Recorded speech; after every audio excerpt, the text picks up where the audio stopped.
இஸ்ரவேலின் துதிக்குள் வாசம் பண்ணும் தேவனே, இந்நேரம் அடியாரின் துதிகள் மத்தியினில் இறங்கி வந்திடுமே. இந்நேரம் அடியாரின் துதிகள் மத்தியினில் இறங்கி வந்திடுமே. வாசல்களில் துதியோடும் பிரகாரத்தில் புகழ்ச்சியோடும், வாசல்களில் துதியோடும் பிரகாரத்தில் புகழ்ச்சியோடும் உம்மை துதித்திடவே பிரவேசித்திட்டோ. நாமத்தை ஒருமித்துவே உயர்த்தியே போற்றுகிறோ, உயர்த்தியே போற்றுகிறோ. இஸ்ரவேலின் துதிக்குள் வாசம் பண்ணும் தேவனே, இந்நேரம் அடியாரின் துதிகள் மத்தியினில் இறங்கி வந்திடுமே. இந்நேரம் அடியாரின் துதிகள் மத்தியில் இறங்கி வந்திடுமே.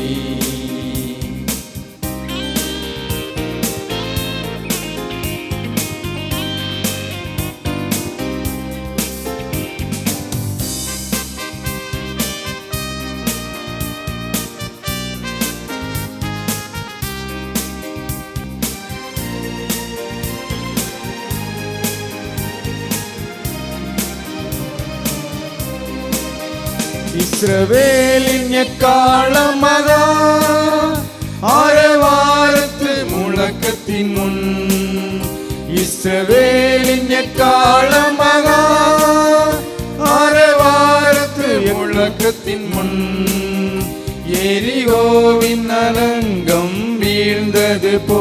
இப்போ சத்ருவின் கோட்டைகளை இடித்து தகர்த்திடுவோ, இடித்து தகர்த்திடுவோ. இஸ்ரவேலின் துதிக்குள் வாசம் பண்ணும் தேவனே, இந்நேரம் அடியாரின் துதிகள் மத்தியினில் இறங்கி வந்திடுமே. இந்நேரம் அடியாரின் துதிகள் மத்தியில் இறங்கி வந்திடுமே.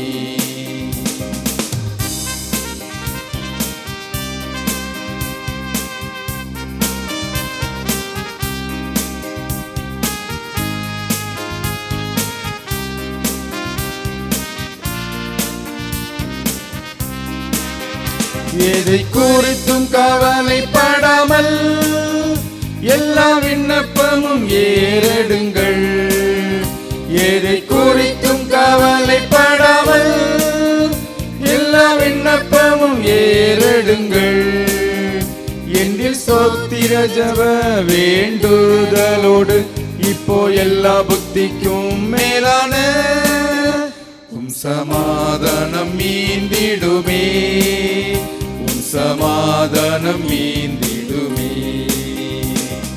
இஸ்ரவேலின் துதிக்குள் வாசம் பண்ணும் தேவனே, இந்நேரம் அடியாரின் துதிகள் மத்தியினில் இறங்கி வந்திடுமே. இந்நேரம் அடியாரின் துதிகள் மத்தியினில் இறங்கி வந்திடுமே.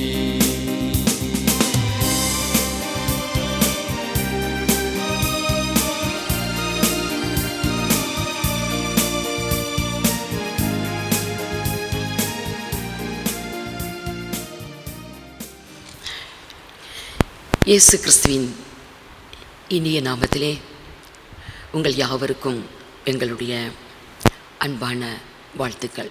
வாரந்தோறும் காணொளி காட்சி மூலமாகவும் ஹெவன் டிவி மூலமாகவும் அருமையான சகோதர சகோதரிகள் உங்கள் யாவரையும் நாங்கள் சந்திப்பதில் மிகுந்த மகிழ்ச்சி அடைகிறோம்.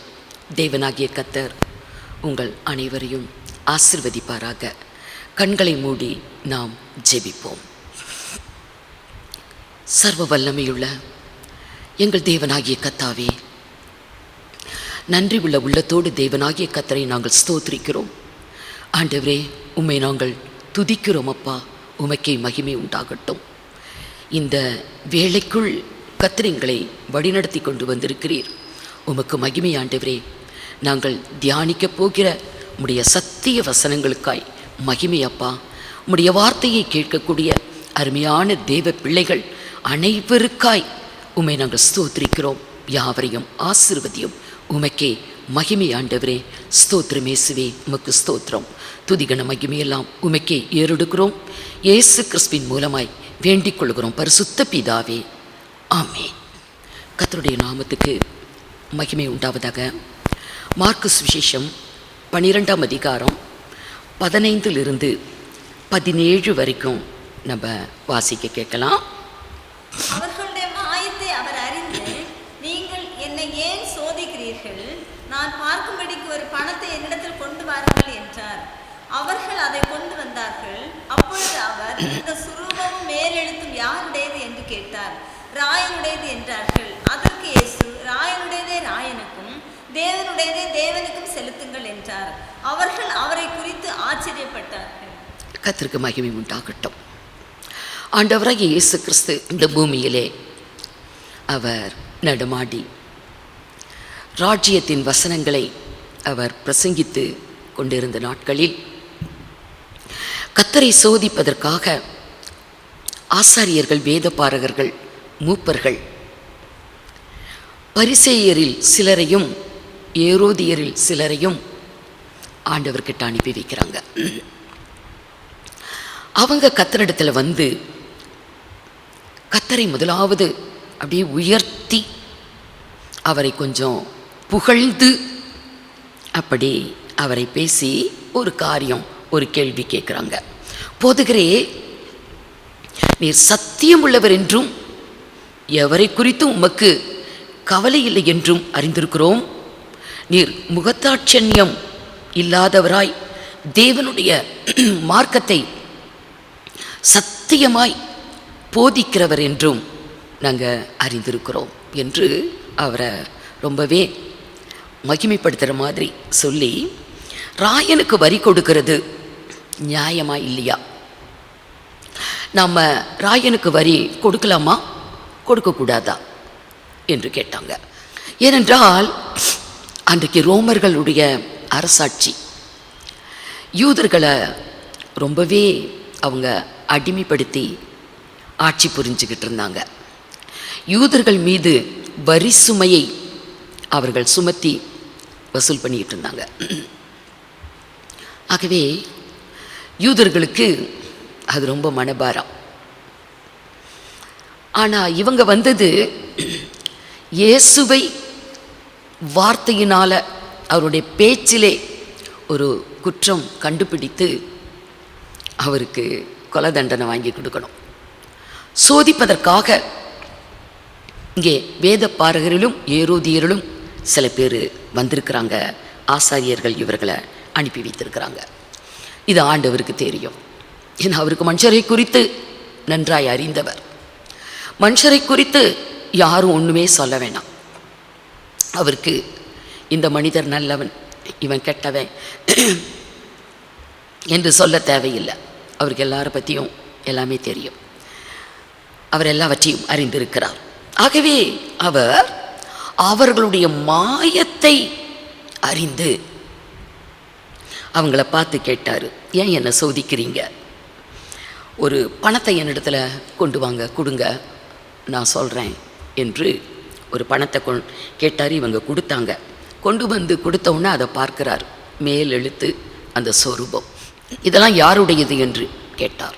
ராயனுடையது. மேல் எழுத்தும் சொரூபமும் ராயனுடையது என்ற போது ஆண்டவர் சொன்னார், ராயனுடையதை ராயனுக்கும், தேவனுடையதை தேவனுக்கும் செலுத்துங்க. அவங்க ஆச்சரியப்பட்டுட்டாங்க. யூதருக்கு சப்போர்ட் பண்ணி வரி ராயனுக்கு கொடுக்கணும்னு அவசியம் இல்லை, நாங்கள் பிரச்சனை நடந்துக்கிட்டு இருக்குது, கொடுக்க வேண்டாம் அப்படின்னு சொல்லுவாருன்னு எதிர்பார்த்தாங்க. அப்போ ராயனுக்கு எதிராக நின்று கொண்டிருக்கிறார் என்று குற்றம் சாட்டலாம் என்று எண்ணி இருந்தாங்க. ஆனால் கர்த்தர் சரியான ஒரு பதில் சொன்னார். இவர்கள் ஆச்சரியப்பட்டு திரும்பி போயிட்டாங்க. அப்போ ராயனுடையது ராயனுக்கு, தேவனுடையது தேவனுக்கு. அந்த நாட்களில் தேவாலயத்தில் காசுக்காரர் அப்படின்னு கொஞ்சம் பேர் உட்காந்துட்டு இருப்பாங்க. ஒருவேளை தேவனுக்கு செலுத்த வேண்டிய காணிக்க பணத்தை அங்கே வச்சு மாற்றிக்கொள்ளுவாங்க, எக்ஸ்சேஞ்ச் பண்ணுவாங்களா இருக்கும். காணிக்கைக்குரிய பணம் தேவனுடைய பணம். ஆகவே தான் இவர் சொன்னார், தேவனுடையது தேவனுக்கு, ராயனுடையது ராயனுக்கு. தேவனுடையது காணிக்கை மாத்திரமல்ல, கர்த்தருக்குரியது இன்னும் வேற வேற காரியங்கள் உண்டு. கர்த்தர் என்னுடையது என்று எதை சொன்னாரோ அதெல்லாம் அவருடையது. கர்த்தர் இன்றைக்கு ஒரு சில காரியங்களை அது என்னுடையது, நான் அதை யாருக்கும் கொடுக்க மாட்டேன், அது என்னுடையது என்று ஒரு சில காரியங்களை ஆண்டவர் வேதத்தில் உரைத்து வைத்திருக்கிறார். எசாயா 42 அதிகாரம் 8வது வசனம், 42:8. நான் கர்த்தர், இது என் நாமம், என்னுடைய மகிமையை வேறொருவனுக்கும் என் துதியை விக்கிரகங்களுக்கும் கொடேன். இந்த இடத்துல என் மகிமை, என் துதி, இதை நான் யாருக்கும் கொடுக்க மாட்டேன் என்று கர்த்தர் சொல்லுகிறார். என் மகிமையை வேறொருவருக்கும், என் துதியை விக்கிரகங்களுக்கும் கொடேன். மகிமை கர்த்தருடையது, துதி கர்த்தருடையது. சும்மா காணிக்க மாத்திரம் அல்ல, கர்த்தருக்குரிய பணம் என்றும் கர்த்தருக்குரிய பணம் மாத்திரம் அல்ல, அதைவிட மேன்மையானது அவருடைய மகிமை, அவருடைய துதி.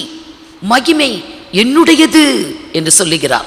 எசாயா 48 அதிகாரம் 11வது வசனத்தின் கடைசி பாகத்தில் கூட ஆண்டவர் சொல்லுவார், மகிமை அது என்னுடையது, அதை நான் வேற ஒருத்தருக்கும் கொடுக்க மாட்டேன் என்று சொல்லுவார்.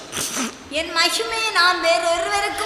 மகிமையை வேறொருவருக்கும் கொடேன். ஆகவே தேவனுடையது தேவனுக்கு, மகிமை என்பது தேவனுக்குத்தான், துதி என்பது தேவனுக்குத்தான், ஸ்தோத்திரங்கள் என்பது தேவனுக்குத்தான். வல்லமை, மகிமை, இது எல்லாமே ஜெயம், எல்லாமே கர்த்தருடையது. கர்த்தருடையதை கர்த்தருக்கு கொடுக்கணும், தேவனுடையதை தேவனுக்கு கொடுக்கணும். பரலோகம் தேவனுக்குரியதை செலுத்துது. பரலோகம் எப்படி இருக்குது? யோவான் தரிசிக்கிறார். யோவானை ஆண்டவர் ஆவிக்குள்ளாக்கி அவனை மேலே கொண்டு போய் பரலோகம் எப்படி இருக்குது என்பதை காண்பிக்கிறார். பரலோகத்திலே இடைவிடாமல் இரவும் பகலும் அங்கே கர்த்தருக்கு துதியும் மகிமையும் கனமும் வல்லமையும் ஜெயமும் அங்கே ஏறெடுக்கப்படுகிறது. அதெல்லாம் கர்த்தருக்குரியது. பரலோகத்திலே 4 ஜீவன்கள், 24 மூப்பர்கள், 1000-10,000 தேவதூதர்கள், பரிசுத்தவான்கள், இவங்களையெல்லாம் பார்க்குறாரு யோவான். அங்கே 4 ஜீவன்கள் இருக்கிறது. அந்த 4 ஜீவன்கள் கர்த்தரை துதித்து கொண்டு இருக்கிறது. இருந்தவரும் இருக்கிறவரும் வருகிறவருமாகிய சர்வ வல்லமையுள்ள தேவனாகிய கர்த்தர் பரிசுத்தர், பரிசுத்தர், பரிசுத்தர், பரிசுத்தர் என்று இரவும் பகலும் ஓய்வில்லாமல் அவரை புகழ்ந்து கொண்டிருக்கிறதாம். வெளிப்படுத்தல் 4 அதிகாரம் 8வது வசனம் 8. 4 ஜீவன்களிலும் ஒவ்வொன்று அவ்வாறு சிறகுகள் உள்ளவைகளும் சுற்றிலேயும் உள்ளேயும் கண்களால் நிறைந்தவைகளுமாய் இருந்தன. அவைகள் இருந்தவரும் இருக்கிறவரும் வருகிறவருமாகிய சர்வ வல்லமையுள்ள தேவனாகிய கர்த்தர் பரிசுத்தர், பரிசுத்தர், பரிசுத்தர் என்று இரவும் பகலும் ஓய்வில்லாமல் சொல்லிக் கொண்டிருந்தனர். பரலோகத்தில் ஓய்வில்லை. கர்த்தருக்கு மகிமையும் கனத்தையும் செலுத்த அங்கே இடை விடாமல் தான், ஓய்வென்பதே இல்லை. 4 ஜீவன்களும் கர்த்தரை மகிமைப்படுத்தி கொண்டிருக்கிறது. இருந்தவரும் இருக்கிறவரும் வருகிறவருமாகிய சர்வ வல்லமையுள்ள தேவனாகிய கர்த்தர் அவர் பரிசுத்தர், அவர் பரிசுத்தர், அவர் பரிசுத்தர் என்று போற்றி புகழ்ந்து கொண்டிருக்கிறாங்க. அவர்கள் கர்த்தருக்கு மகிமையும் கனத்தையும் வல்லமையும் செலுத்தும் போது அங்கே இருக்கிற 24 மூப்பர்கள், அவர்களும் சிங்காசனத்துக்கு முன்பாய் இருக்கிற சதா காலங்களிலும் உயிரோடு இருக்கிற ஆண்டவருக்கு முன்பாக அவங்களும் தாழ விழுந்து பணிந்து தங்கள் கிரீடங்களை எடுத்து வைத்து அவர்கள் கர்த்தரை துதிக்கிறாங்க, மகிமைப்படுத்துறாங்க. பரலோகமே எப்பொழுதும் துதியின் சத்தத்தில் தான் இருக்குது. பரலோகம் ஆண்டவருக்கு மகிமையை ஏறெடுத்து கொண்டே இருக்கிறது. 4 ஜீவன்கள் மாத்திரமல்ல, 24 மூப்பர்கள் மாத்திரமல்ல, 10,000 1000 தேவதூதர்கள் இருக்கிறாங்க. அவங்களும் கர்த்தரை மகிமைப்படுத்துறாங்க. வெளிப்படுத்தல் 5ஆம் அதிகாரம் 11-12 வசனத்துல பார்க்கும் பொழுது, பின்னும் நான் பார்த்தபோது சிங்காசனத்தையும் ஜீவன்களையும் மூப்பர்களையும் சூழ்ந்திருந்த அநேக தூதர்களுடைய சத்தத்தை கேட்டேன். தூதர்களுடைய சத்தத்தை யோவான் கேட்கிறார். அவர்களுடைய லெக்கம் 10,000 1000ஆகவும் இருந்தது. அவ்வளோ தேவதூதர்கள் பரலோகத்தில் இருக்கிறாங்க. அவர்கள் என்ன செய்தார்களாம்? அவர்களும் மகா சத்தமிட்டு அடிக்கப்பட்ட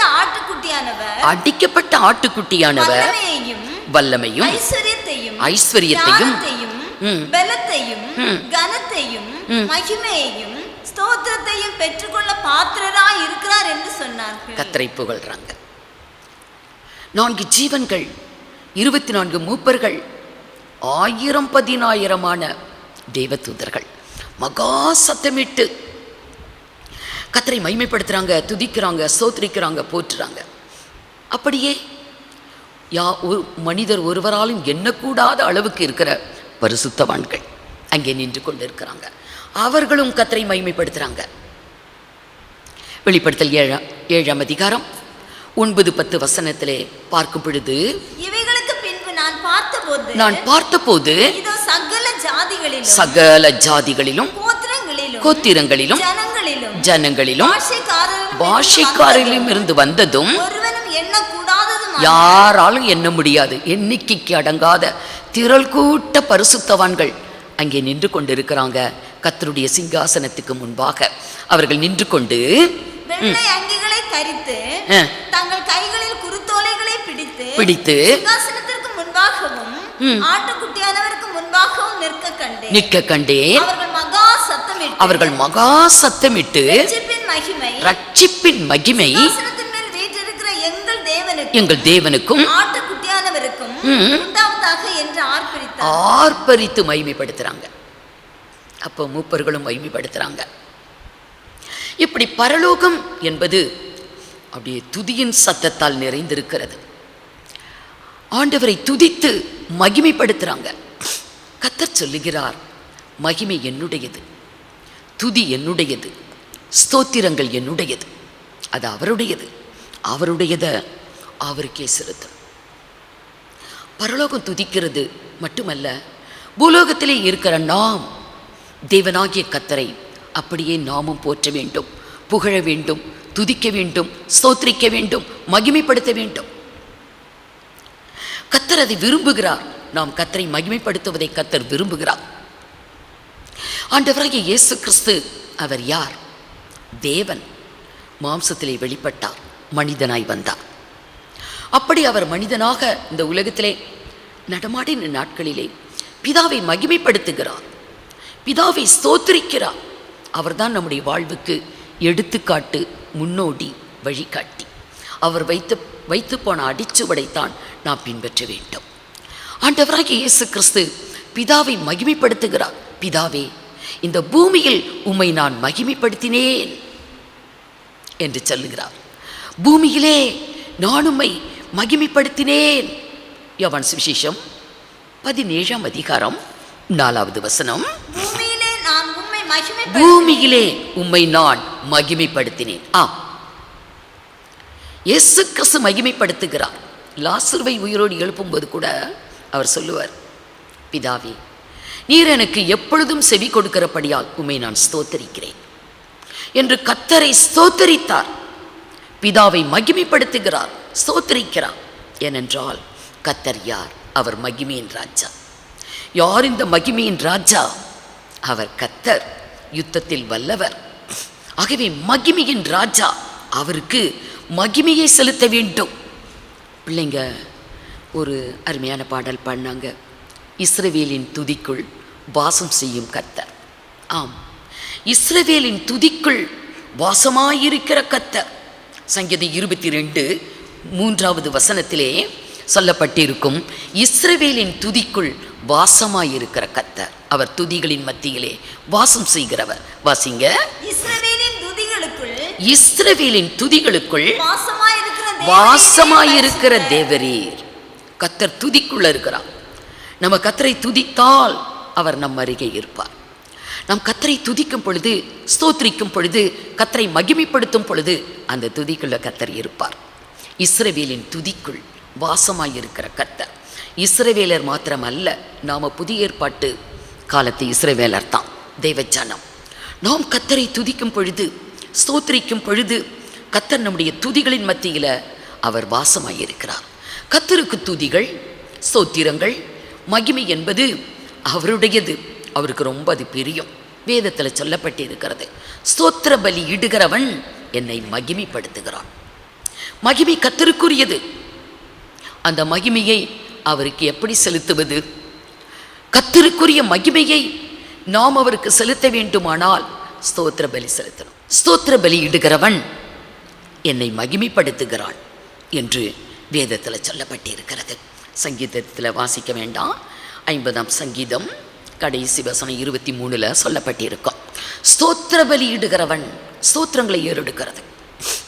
நம்ம நினைக்கிறோம் ஏதோ பெண்டிகாஸ்காரங்க, ஆவிக்குரிய சபையில் உள்ளவங்க, அவங்க தான் இந்த மாதிரி ஸ்தோத்திரம்னு பெரிய சத்தம் போட்டு கூப்பாடு போடுவாங்க. நம்மெல்லாம் மௌனமாக அமைதியாக அப்படி தான் ஆராதனை பண்ணணும் அப்படின்னு ஒரு கூட்டம் நினச்சிட்ருக்கிறாங்க. மகிமை கர்த்தருக்குரியது. அந்த மகிமை எப்படி செலுத்துவது? ஸ்தோத்திர பலி இடுகிறவன் என்னை மகிமைப்படுத்துகிறான் என்று வேதத்தில் ஆண்டவர் சொல்லுகிறார். அந்த ஸ்தோத்திர பலியை நாம் எப்படி ஏறெடுக்க வேண்டும்? மௌனமாக சொல்லணுமா? வேதம் என்ன சொல்லுகிறது? ஸ்தோத்திர பலியை நாம் ஆண்டவருக்கு எப்படி செலுத்த வேண்டும்? லேவியராகமம் 22ஆம் அதிகாரம் 29வது வசனத்தில் ஸ்தோத்திர பலியை நாம் கர்த்தருக்கு மனப்பூர்வமாய் செலுத்த வேண்டும். வாசிங்க. கர்த்தருக்கு ஸ்தோத்திர பலியை செலுத்துவீர்களானால் அதை மனப்பூர்வமா, மனதார, முழு மனதோடு. அப்ப சத்தம் வராம இருக்குமா? முழு மனதோடு கர்த்தரை ஸ்தோத்திரிக்க வேண்டும். முழு பலத்தோடு, முழு மனதோடு, முழு ஆத்துமாவோடு, முழு இருதயத்தோடு என்னிடத்தில் அன்பு கூறுங்கன்னு சொல்றாரு. ஆகவே மனப்பூர்வமாய் நாம கர்த்தரை ஸ்தோத்திரிக்கணும். ஸ்தோத்திர பலி செலுத்துகிறவன் அதை மனப்பூர்வமாக கர்த்தருக்கு செலுத்த வேண்டும். ஆகவே மகிமை அது கர்த்தருக்குரியது. ஆவியானவர் வேதத்தில் பல இடத்துல பரிசுத்தவான்களை கொண்டு பல இடத்துல உரைக்கிறார். அப்போஸ்தலனாகிய பவுலை கொண்டு அவர் தெசலோனிக்கே சபைக்கு எழுதும் போது 1 தெசலோனிக்கேயர் 5ஆம் அதிகாரம் 18வது வசனத்தில் எல்லாவற்றிலேயும் கர்த்தருக்கு ஸ்தோத்திரம் செய்யுங்க. அதான் பிதாவாகிய தேவனுடைய சித்தம், நம் மீது அவர் கொண்டு இருக்கிற சித்தம். வாசிங்க. எல்லாவற்றிலேயும் ஸ்தோத்திரம் செய்யுங்கள். அப்படி செய்வதே கிறிஸ்து இயேசுவுக்குள் உங்களை குறித்து தேவனுடைய சித்தம். நம்மை குறித்து தேவனுடைய சித்தம் என்ன? எல்லாத்துக்காகவும் ஸ்தோத்திரம் பண்ணணும். லாபமாக இருந்தாலும் ஸ்தோத்திரம்தான், நஷ்டம் வந்தாலும் ஸ்தோத்திரம்தான், ஆரோக்கியமாக இருந்தாலும் ஸ்தோத்திரம்தான், ஒரு சுகவீனம் வந்தாலும் ஸ்தோத்திரம்தான். நம்முடைய வாழ்க்கையில் எல்லாவற்றிலேயும் ஸ்தோத்திரம் செய்யுங்கள். எல்லாத்துக்கும் ஸ்தோத்திரம் செய்யணும். என்னுடைய ஊழிய நாட்களிலே நான் 2 பேரை பார்த்துருக்கிறேன். மலேசியாவில் இருக்கிற ஒரு சகோதரர் பிரைஸ் லார்ட் பிரதர்னா பிரைஸ் லார்ட் சொல்லுவாங்க. நல்லா இருக்கீங்களா அப்படின்னா பிரைஸ் த லார்ட் அப்படிம்பாங்க. சாப்பிட்டீங்களா? Praise the Lord. எதை எடுத்தாலும் ஸ்தோத்திரம் தான் சொல்லுவாங்க. ஆனால் நமக்கு அது கேட்கும்போது சிரிப்பாக வரும். உண்மை அதுதான். எல்லாவற்றிலேயும் ஸ்தோத்திரம் செய்யுங்கள். அதுபோல் நான் இங்கே ஊழியம் செய்கிற இந்த வில்லேஜில் ஒரு அருமையான தாயார், அவங்கள எந்த டைமில் போய் பார்த்தாலும் அவங்க ஸ்தோத்திரம் தான் பண்ணிகிட்ருப்பாங்க. சமையல் பண்ணிக்கிட்டு இருப்பாங்க, ஆனால் வாயில் ஸ்தோத்திரம் தான். எப்பையும் கர்த்தரை ஸ்தோத்திரிப்பாங்க. ஒரு அருமையான தாயார். அதுக்கு பிறகு நான் யாரையும் பார்த்ததில்லை.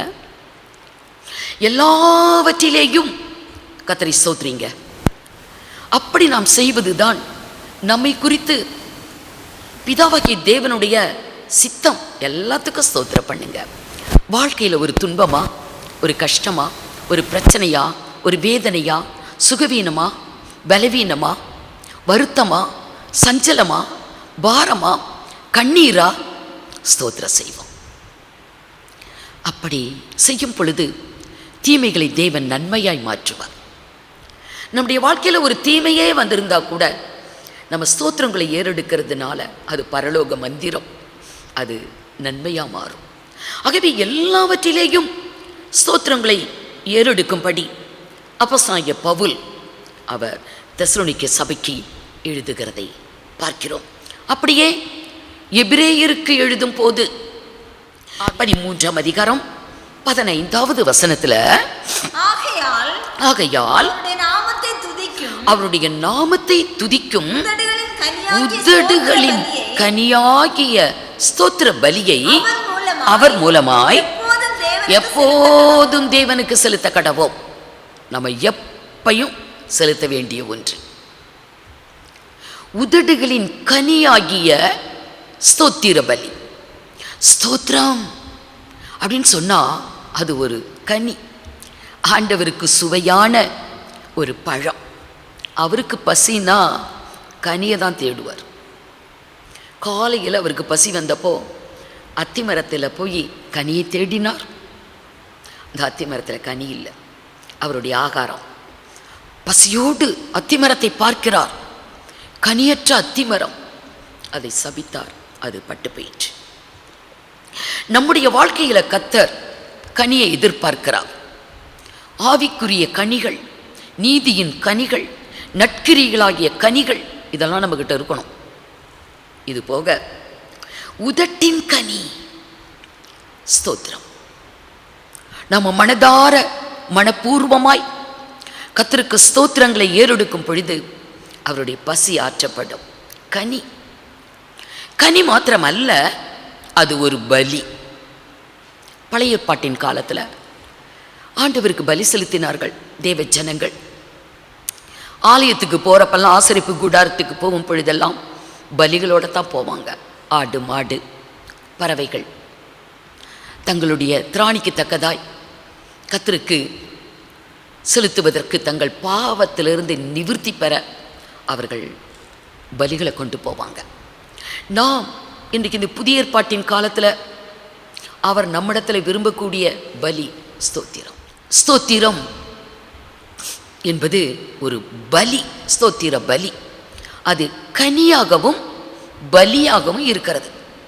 இந்த உதடுகளின் கனியாகிய ஸ்தோத்திர பலியை அவருடைய நாமத்திலே எப்போதும் ஏறெடுக்க வேண்டுமா. இன்னொரு தடவை வாசிங்க, எபிரேயர் 13:15. அவருடைய நாமத்தை துதிக்கும் உதடுகளின் கனியாகிய ஸ்தோத்திர பலியை அவர் மூலமாய் எப்போதும் தேவனுக்கு செலுத்த கடவும். அவருக்கு அதை கொடுக்கணும்.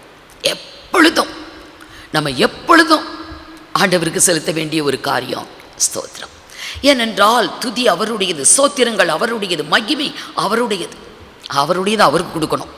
ராயனுடையது ராயனுக்கு, தேவனுடையது தேவனுக்கு. நாம் இதை செலுத்துவதற்குத்தான், ஸ்தோத்திரங்களை செலுத்துவது தான் நம்முடைய வாழ்க்கையில் நம்முடைய தகுதி. ஆண்டவரை நம்ம எதிர்த்திக்க, ஏன் ஆண்டவர் இப்படி செய்தீங்க, ஏன் எனக்கு இப்படி வந்துருச்சு, என்னை ஏன் படைச்சிங்க, என்னை ஏன் இப்படி வச்சிருக்கிறீங்கன்னு 1000 கேள்வி நம்ம சூழ்நிலைகளை பொறுத்து நம்ம கேட்போம். இல்லை, எல்லாவற்றிலேயும் ஸ்தோத்திரம், எப்பொழுதும் ஸ்தோத்திரம். எப்பொழுதுமே கர்த்தரை நாம் மகிமைப்படுத்தி அவரை நாம் உயர்த்த வேண்டும். அதுதான் நமக்கு தகுதி. ஸ்தோத்திரம் செய்தலே தகும் என்று அப்போஸ்தலனாகிய பவுல் எபேசு சபைக்கு 5ஆம் அதிகாரம் 4வது வசனத்தில் அவர் சொல்லுவார். ஸ்தோத்திரம் செய்தலே தகும், அதுதான் தகுதி, அதுதான் நமக்கு உகந்தது, அதை தான் நம்ம செலுத்தணும். ஏனென்றால் தேவனாகிய கர்த்தர் நம்மை தெரிந்து கொண்டதே அதுக்கு தான். இந்த உலகத்திலிருந்து ஏன் கர்த்தர் நம்மை தெரிந்தார், ஏன் அவருக்காய் பிரித்தெடுத்தார், எதற்காக நம்மை அழைத்தார், ஏன் நம்மை வழிநடத்தி கொண்டிருக்கிறார். உலகத்தாரை போல அல்ல, நாம் விசேஷித்தவர்கள். எல்லாரிலும் நாம் விசேஷித்தவர்கள். எதற்காக தெரிந்தாராம்? இந்த ஜனத்தை எனக்கென்று ஏற்படுத்தினேன், இவர்கள் என் துதியை சொல்லி வருவார்கள் என்று நம்மை குறித்து வேதத்தில் எழுதப்பட்டிருக்கிறது. ஏசாயா 43 அதிகாரம் 21வது வசனத்தில் இந்த வார்த்தை எழுதப்பட்டிருக்கிறது. வாசிங்க. இந்த ஜனத்தை எனக்கென்று ஏற்படுத்தினேன், இவர்கள் என் துதியை சொல்லி வருவார்கள். எதுக்கு நம்மளை ஏற்படுத்தினாரு? இந்த உலகத்தில் நம்ம எதற்காக தேவன் நம்மை ஏற்படுத்தினார்? எதற்காக நம்மை உலகத்தாரை விட்டு பிரித்து பிரத்யேகமா நம்மளையா கொஞ்சம் ஸ்பெஷலா நடத்திட்டு இருக்கிறாரு? ஏன்? உலகத்தாரோட போய் ஒட்டிக்கணும்னு பார்த்தா கூட ஒட்ட முடியல. அவங்க நம்மளை பகைக்கிறாங்க. நம்மளை தனியாக கர்த்தர் பிரித்தெடுத்து அவருக்காக அவர் நடத்தி கொண்டு இருக்கிறாரே. எதற்காக? இந்த ஜனத்தை எனக்கென்று ஏற்படுத்தினேன், இவர்கள் என் துதியை சொல்லி வருவார்கள். கர்த்தரை துதிப்பதற்காக, கர்த்தரை ஸ்தோத்திரிப்பதற்காக, கர்த்தரை மகிமைப்படுத்துவதற்காக கர்த்தர் நம்மை தெரிந்தெடுத்திருக்கிறார். ஆகவே தான் எப்பொழுதும் கர்த்தரை நம்ம மகிமைப்படுத்தணும். எல்லாவற்றிலேயும் கர்த்தரை நாம் மகிமைப்படுத்த வேண்டும் என்று வேதம் நமக்கு தெளிவாக சொல்லுது. நாம் எப்போ தான் ஸ்தோத்திரிக்கிறோம், எப்போ தான் கர்த்தரை துதிக்கிறோம்?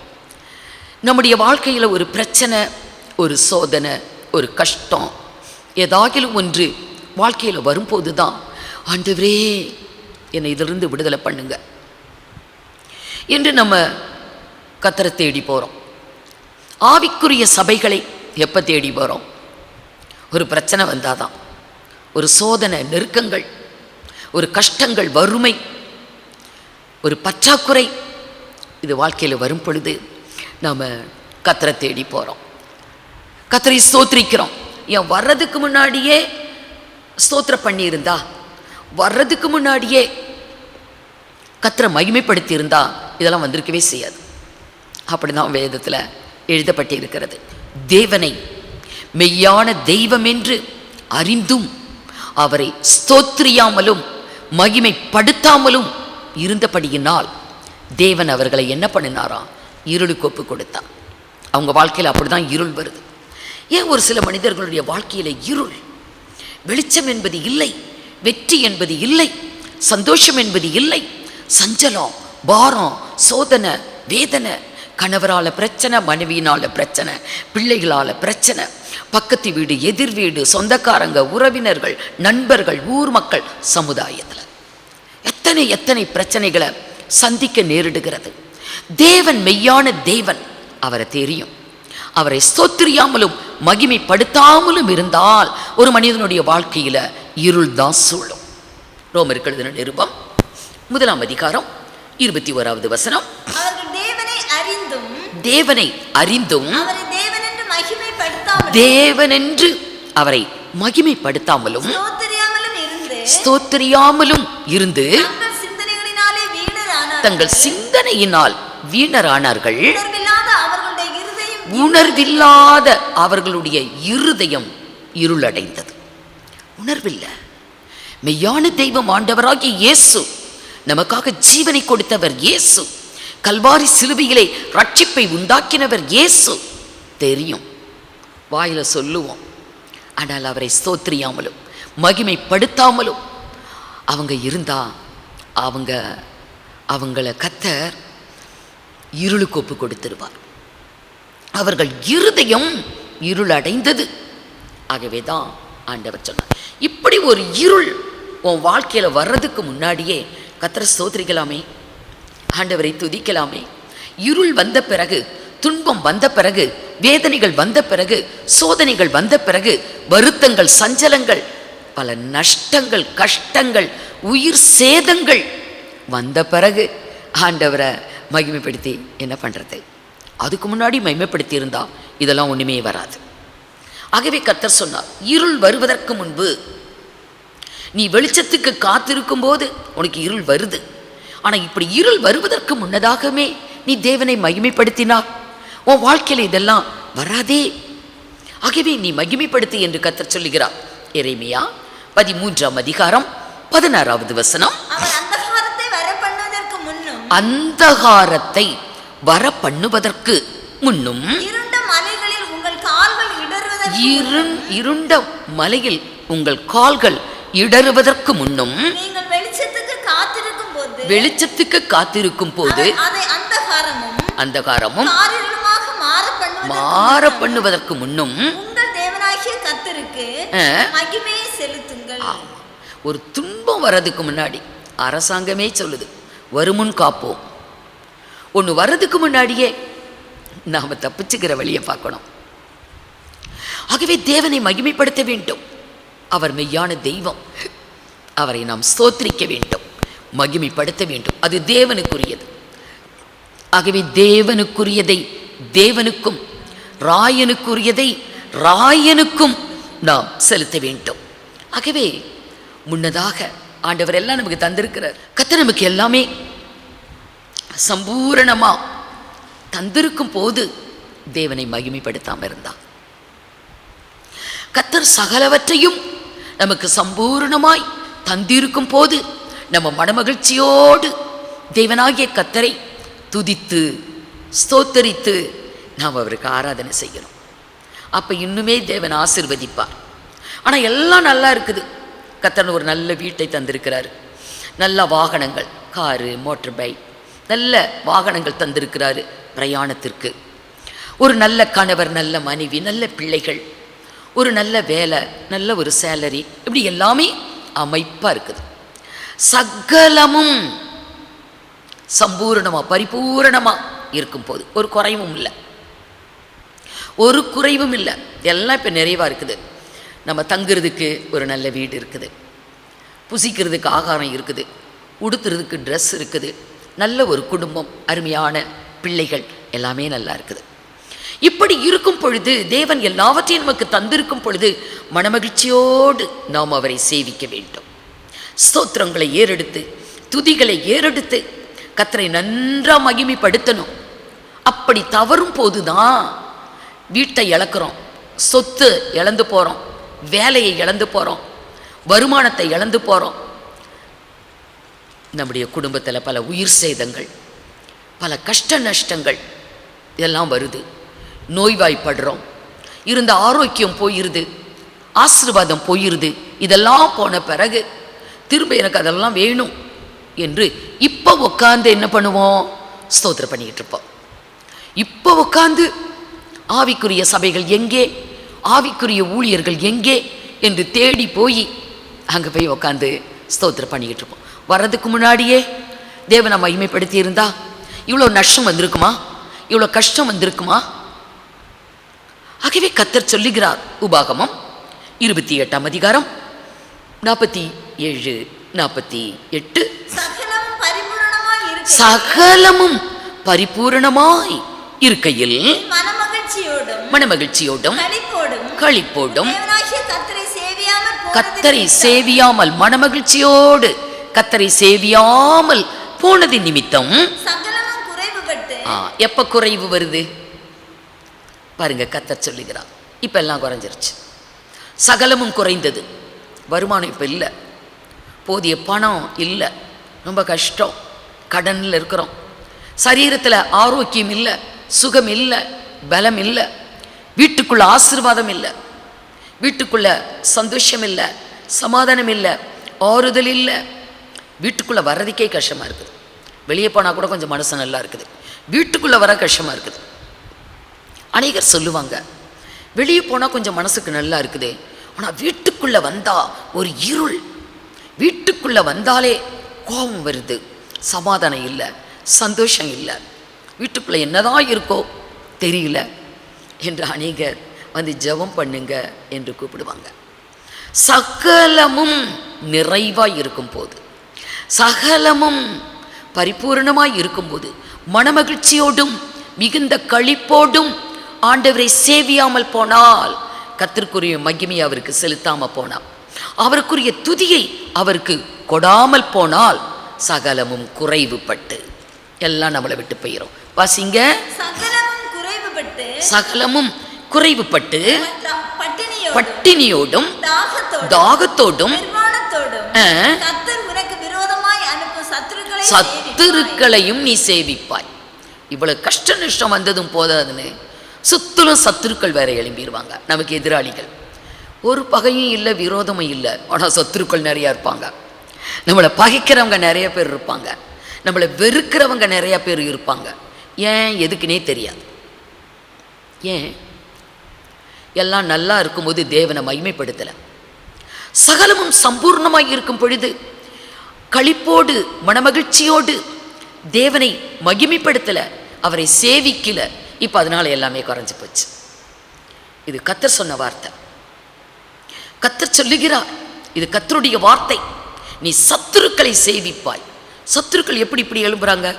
வீட்டை சுற்றிலும் இருக்கிறவங்க சத்துருக்கள் தான். யாருமே நம்மகிட்ட பேச மாட்டாங்க, யாருமே நம்ம முகத்தை பார்க்க மாட்டாங்க. எப்படி இதெல்லாம் நேரிடுகிறது? தேவனுக்குரியது தேவனுக்கு, தேவனுக்குரிய மகிமையை அவருக்கு செலுத்த வேண்டும், தேவனுக்குரிய ஸ்தோத்திரங்களை அவருக்கு செலுத்த வேண்டும், தேவனுக்குரியதை அவருக்கே நம்ம செலுத்தணும். யோனாவை எடுத்துக்கலாம். கர்த்தர் போக சொன்ன இடத்துக்கு அவன் போகல, சொந்தமாக ஒரு இடத்தை செலக்ட் பண்ணிக்கிட்டு போகிறான். ஆண்டவர் நினிவே பட்டணத்துக்கு போய் அதன் அழிவை குறித்து அந்த பட்டணத்துக்கு எச்சரிப்பை கொடு என்றான். அவன் போகலை. இவன் இஷ்டத்துக்கு கப்பல் ஏறி இன்னொரு ஊருக்கு போகிறான். நிம்மதியாக சாப்பிட்டான், நல்லா தூங்கினான். மனசில் கர்த்தர் சொன்ன இடத்துக்கு நம்ம போகலை, தப்பு பண்ணிட்டோம். நம்ம இஷ்டத்துக்கு போகிறோம், கடலில் யாத்திரை பண்ணுறோம். சுனாமி வந்தால் என்ன ஆகிறது? கப்பல் கவுந்து போச்சுன்னா நம்மளால் இத்தனை பேர் செத்து போயிடுவாங்களே. எந்த பயமும் இல்லை. நிம்மதியாக வயிறு நிறைய சாப்பிட்டு நல்லா தூங்கிட்டு இருக்கிறான். கடலிலே அவன் நிமித்த கொந்தளிப்பு, கடலிலே அவன் நிமித்தம் அனைவருக்கும் அலைக்கழிப்பு. எல்லாரும் வாழ்வா சாவா என்று திணறி கொண்டு இருக்கிறாங்க. இவனோ நல்லா உறங்கிட்டு இருக்கிறான். ஆகவே யார் நிமித்தம் இது வந்தது, எது நிமித்தம் வந்தது என்று சீட்டு போட்டு பார்க்குறாங்க. யோனா பேருக்கு சீட்டு விழுகுது. அவனை தேடி போனான். கப்பலில் கீழ்த்தட்டில் படுத்து நல்லா தூங்கிட்டு இருக்கிறான். எவ்வளோ நிம்மதி பாருங்க. அவன் நிமித்தம் அலைக்கழிவு. இப்போ உன் நிலைமை என்னாச்சு? தூக்கி கடலுக்குள்ளே போட வேண்டிய சூழ்நிலை. அவனே தான் சொன்னான். இப்போ மீன் வயிற்றுக்குள்ளே உட்காந்துட்டுருக்கிறான். மீன் வயிற்றுக்குள்ளே எவ்வளவு நெருக்கடி இருக்கும். ஜீரண நீர்கள் இவனை போட்டு அரிச்சிருக்கும். எவ்வளவு துர்நாற்றம் இருக்கும், எத்தனை குளிர் இருக்கும். இதை சகித்து கொண்டு இப்போ அங்கிருந்து சோதனை பண்ணுறான். இவன் நல்லா இருக்கும்போது, ஒரு விசாலத்தில் இருக்கும்போது, மன நிறைவோடு இருக்கும் பொழுது, வயிறு நிறைய சாப்பிட்டுட்டு இருக்கும்போது, நிம்மதியாக தூங்கி எழுந்திருக்கும் போதெல்லாம் சோதனைக்கலை. இப்பொழுது மீன் வயிற்றுக்குள்ளேருந்து அவன் ஆண்டவரை நினைக்கிறான். பொய்யான மாயையை பற்றி கொள்ளுகிறவர்கள் தங்களுக்கு வரக்கூடிய கிருபையை போக்கடிக்கிறார்கள் என்பது இப்போ தான் எனக்கு தெரியுது. ஆனால் நான் அப்படி இருக்க மாட்டேன். நான் துதியின் சத்தத்தோடு நான் தேவாலயத்துக்கு போவேன். நான் கர்த்தரை துதிப்பேன், கர்த்தரை ஸ்தோத்திரிப்பேன், கர்த்தரை ஆராதிப்பேன் அப்படின்னு மீன் வயிற்றுக்குள்ள உட்காந்து அவன் பொருத்தனை ஏறெடுத்தான், பொருத்தனை செலுத்தினான். இன்றைக்கு அப்படிதான் மனிதனுடைய வாழ்க்கை. ஒரு பிரச்சனைக்குள்ளே இருந்து, பல துன்பத்துக்குள்ள, சோதனைக்குள்ளே இருந்து அவன் எப்படி மீன் வயிற்றுக்குள்ள எவ்வளவு நெருக்கடிக்குள்ளே இருந்தான். சமீபத்தில் உள்ள ஒரு 4-5 வருஷத்துக்கு முன்னாடின்னு நினைக்கிறேன், ஒரு நியூஸ் பேப்பரில் ஒரு உண்மையான ஒரு சம்பவம். அது வெளிநாட்டில், அது ஒரு யூரோப் கண்ட்ரியில் ஒரு கண்ட்ரி. ஒரு கிறிஸ்தவர் தான் மீனவர். மீன் பிடிக்க கடலுக்குள்ளே சென்ற பொழுது தவறி விழுந்துட்டார். அவர் கிறிஸ்தவர். ஜோசப்பா அல்லது ஜேக்கப்பா என்ன ஒரு பேர் வரும். கடலுக்குள்ளே விழுந்துட்டார். ஆனால் ஒரு யோனாவை விழுங்கின மாதிரி ஒரு திமிங்கலம் விழுங்கிடுச்சு, வயிற்றுக்குள்ளே போயிட்டார். யோனாவின் சம்பவம் எத்தனை ஒரு உண்மையான சரித்திரம். அதே போல் இவர் உள்ளுக்கு போனார். உள்ளுக்கு மீன் வயிற்றுக்குள்ளே இருக்கிறாரு. கர்த்தர் அவரோடு கூட இருந்தார். அப்படியே அடிக்கடி அவருக்கு மயக்கம் வந்துடுமா. ஆனால் அவர் கட்டியிருந்த ரெஸ்ட் வாட்ச் வந்து வாட்டர் ப்ரூஃப், அதில் அந்த லைட்டு இருக்கும். அப்பப்போ அதை ஆன் பண்ணி பார்ப்பாராம் அந்த ரெஸ்ட் வாட்சை. அதில் தான் டேட்டு, நாள், டைமு எல்லாமே பார்த்துக்கிற முடியும். ஒரே குளிர், துர்நாற்றம், அடிக்கடி அப்படியே மயக்கம் வந்துடுமா, ஒன்றுமே தெரியாது. அப்புறம் மயக்கம் தெளிந்து அப்படியே கொஞ்சம் விழித்து அந்த ரெஸ்ட் வாட்சை ஆன் பண்ணி பார்ப்பாராம். அந்த டைமு நாள் எல்லாம் தெரியுமா. அப்புறம் அது அப்படியே இந்த ஜீரண நீர்களால் இது வந்து ஜீரணிக்காத ஒரு உணவாக போயிடுச்சு. அப்படியே மலக்குடலுக்குள்ள கழிவுகள் எல்லாம் போகும்போது மலக்குடல் வழியாக அவரும் போயிட்டார். அது ஒரு 3-4 நாட்களுக்கு பிறகு அது கரையில் வந்து கழிவு அதை தள்ளும் போது அந்த கழிவோட மலத்தோட இவரும் வெளியே வரார். வயிற்றுக்குள்ளே இருக்கும்போது அப்படியே இந்த மயக்கம் வருதே, ஏதாவது சாப்பிடணும் குடிக்கணும், அதனுடைய மலத்தையே சாப்பிட்டாராம். கரையில் அது கழிவை தள்ளும் போது இவரும் வரார் மோஷனோட. அப்போ கரையில் ஆட்கள் மீனவர்கள் பார்க்குறாங்க, என்ன ஒரு ஆள் மயக்க நிலையில், நாற்றம் துர்நாற்றம். அவர் ஹாஸ்பிட்டல் கொண்டு போய் ட்ரீட்மெண்ட் கொடுத்து மயக்கம் தெளிந்தப்போ அவர் சொன்னாராம் அவருடைய நிலைமையெல்லாம். யோனாவின் சரித்திரம் இது உண்மையான சம்பவம். அவருக்கு நேரிட்டது அது எத்தனை உண்மை. இந்த காலத்திலும் கூட அப்படி ஒருவருக்கு யோனாவை போல ஒருத்தர் இருந்திருக்கிறார். மீன் வயிற்றில் நெருக்கப்படும் பொழுது, ஒடுக்கப்படும் பொழுது, உயிர் போகிற தருணமெல்லாம் நேரிட்டு இருக்கும். அந்த நேரத்தில் இவன் கர்த்தரை துதிக்கிறான். என்ன சொன்னான் பாருங்க, யோனா 2ஆம் அதிகாரம் 8-9 வசனங்கள். பொய்யான மாயையை பற்றி கொள்ளுகிறவர்கள் தங்களுக்கு வரும் கிருபையை போக்கடிக்கிறார்கள். நானோ வென்றால் துதியின் சத்தத்தோடே உமக்கு பலியிடுவேன். நான் கர்த்தரை துதிப்பேன், துதியின் சத்தத்தோடு நான் உம்மை ஆராதிப்பேன், உம்முடைய ஆலயத்துக்கு நான் போவேன் அப்படின்னு பொருத்தனை பண்றான். தாவீது சொல்லுவான், கர்த்தரை நான் எக்காலத்திலும் ஸ்தோத்திரிப்பேன், அவர் துதி எப்போதும் என் வாயில் இருக்கும். தேவனுடையது தேவனுக்கு, மகிமை தேவனுக்கு, ஸ்தோத்திரங்கள் தேவனுக்கு, துதிகள் தேவனுக்கு, கணம் அவருக்கு, அவருடையதை அவருக்கு தான் செலுத்தணும். அதை எப்பொழுதும் எல்லாவற்றிலேயும் நாம் செலுத்த வேண்டும். தாவீது எப்பையும் நான் கர்த்தரை ஸ்தோத்திரிப்பேன், எக்காலத்திலும், அது கஷ்டமோ நஷ்டமோ அது என்ன வந்தாலும் எக்காலத்திலும் கர்த்தரை நான் ஸ்தோத்திரிப்பேன், எப்போதும் அவர் துதி என் வாயில் இருக்கும் என்று 34:1 அவர் சொல்லுவார். அவருக்கு கர்த்தரை துதிப்பது தான் ரொம்ப இஷ்டம். அதிகமாக கர்த்தரை ஸ்தோத்திரிப்பார். சங்கீதங்களை பார்த்தா, ஏன்னா அதனால தான் நம்மளும் விரும்பி அதை படிக்கிறோம். அவர் சொல்லுவார், தேவனுடைய நாமத்தை பாட்டினால் துதித்து ஸ்தோத்திரத்தினால் மகிமைப்படுத்துவேன், கொம்பும் விரிகுளம்பும் உள்ள காளையரதை பார்க்கிலும் இதுதான் கர்த்தருக்கு பிரியம் என்று அவர் எழுதி வைத்தார். 69, 30, 31, 69. அவரை ஸ்தோத்திரத்தினால் மகிமைப்படுத்துவேன், கொம்பும் விரிகுளம்பும் உள்ள காளை எருதை பார்க்கிலும் இதுவே கர்த்தருக்கு பிரியமாய் இருக்கும். எது கர்த்தருக்கு பிரியம்?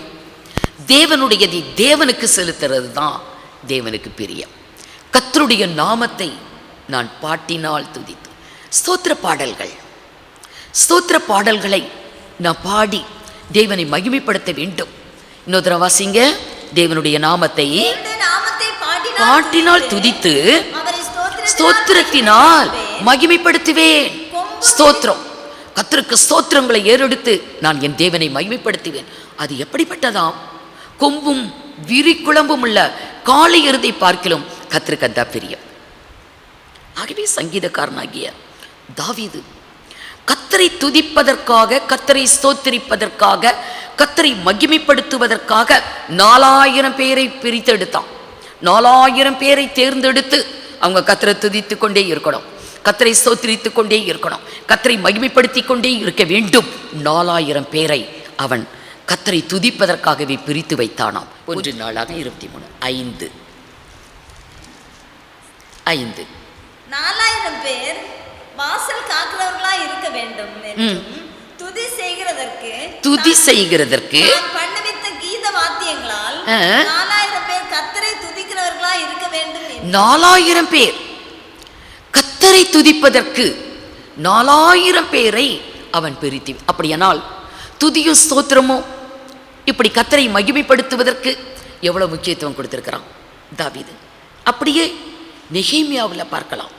2 பெரிய கூட்டம் கர்த்தரை துதிப்பதற்காக அலங்கத்தின் மீது நிறுத்தி வைக்கப்படுறாங்க. அலங்கம் கட்டி பிரதிஷ்டை பண்றாங்க.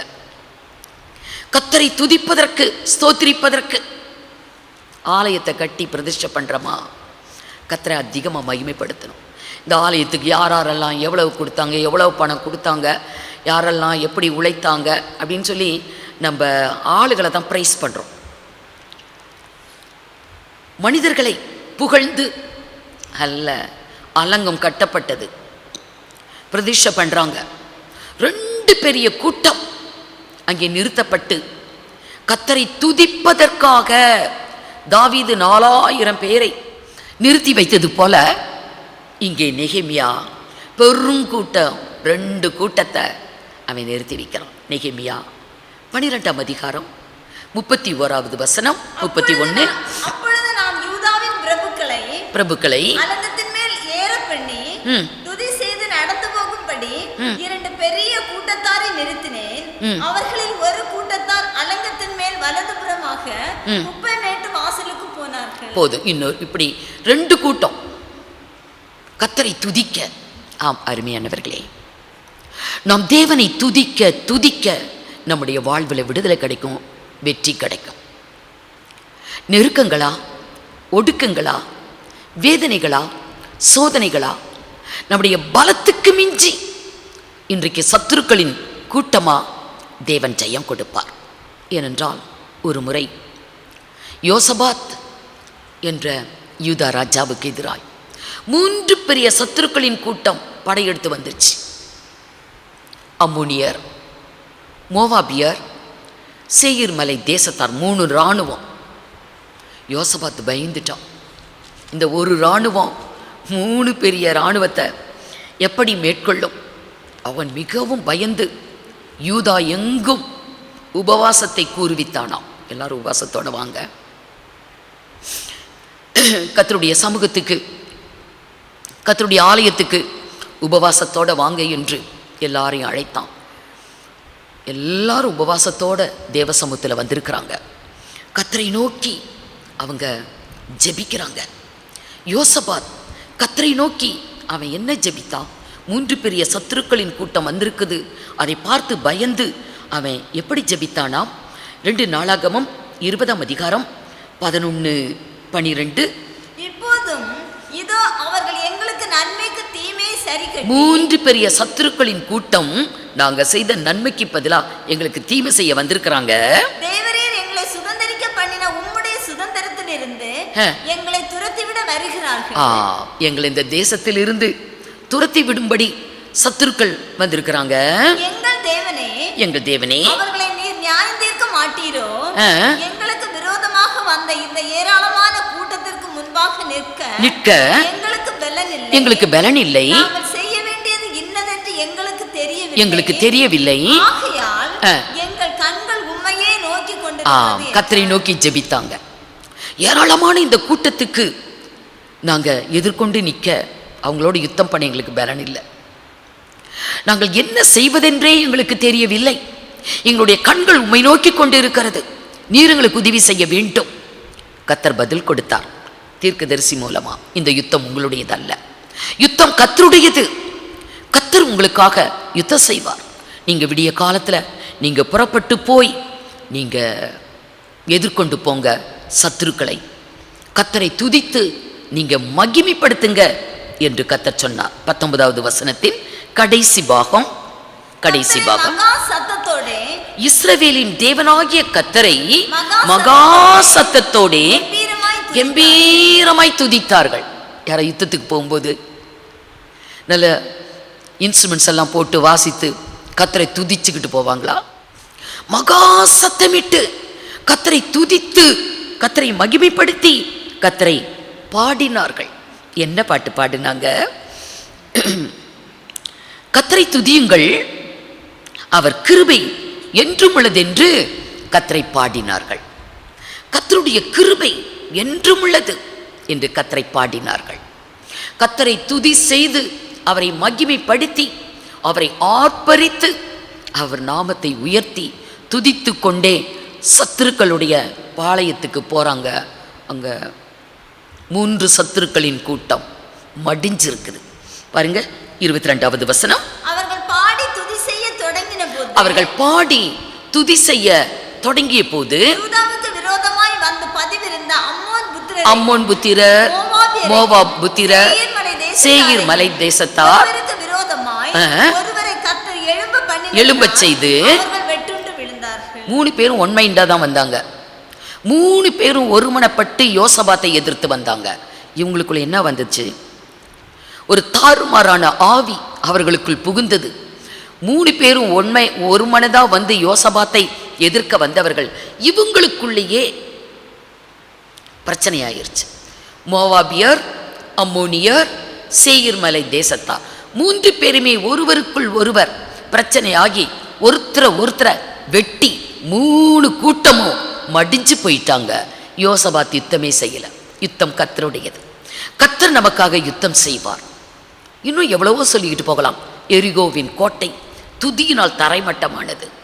இஸ்ரவேல் ஜனத்துக்கு வழிவிட மாட்டேன் என்று எரிகோ கோட்டை அடைச்சி இழுத்து பூட்டிட்டாங்க.